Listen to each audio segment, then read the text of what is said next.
The legacy of the Southern Courier. That's the purpose of an event to honor journalists who covered hard-hitting stories across the South. The Reverend Dr. Viola Bradford is spearheading this event, and she joins us live in studio. And for those who do not know, what is the Southern Courier?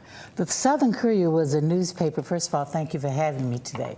The Southern Courier was a newspaper that for 3 years, from 1965 to 1968, was developed because the white-controlled media was not covering the black communities or poor communities as it relates to civil rights and social justice issues.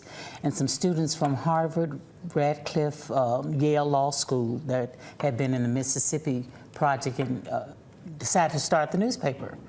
And they ended up, I was 14 years old, and they came and asked me, recruited me to work for the paper, so I started as a writer. And that's what we're going to do, is honor them. And they'll be flying in here this week to some of the reporters, and we're going to unveil the marker that I spearheaded. It's going to be downtown at the corner of Commerce and Bibb.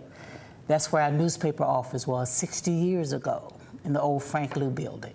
What kind of stories did they cover? Well, we covered stories that had to do with school desegregation, civil rights, and anything that had to do with social justice. The Montgomery Advertiser only had what they call a Negro news page that didn't have any substantive news in it. They just covered church news, obituaries, soft stories and things like that, social society news.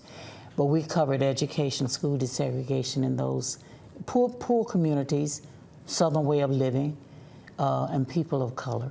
Why is it important today to recognize and to tell the stories of those who told these stories? Because, first of all, I have a problem with the media right now because I don't know how they're training young people in journalists, but we've got to not get our news on sound bites so young people won't be getting, and reporters can learn to really dig deep. Because some of the things can be good, bad, and ugly, and we covered all of that. And we want to get the stories that are told and truth out there, because the truth is not out there as it should be these days. And so we want journalists to commit to be like the Courier reporters were, fearless and covering everything that needed to be covered.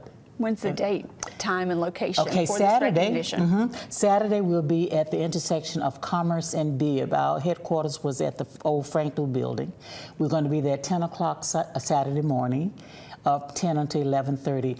And 6 of the Courier workers who were here 60 years ago are coming back in, including the founder. I know that will be special to have them back. Yes, and we're inviting the public to come and let's honor and unveil the marker.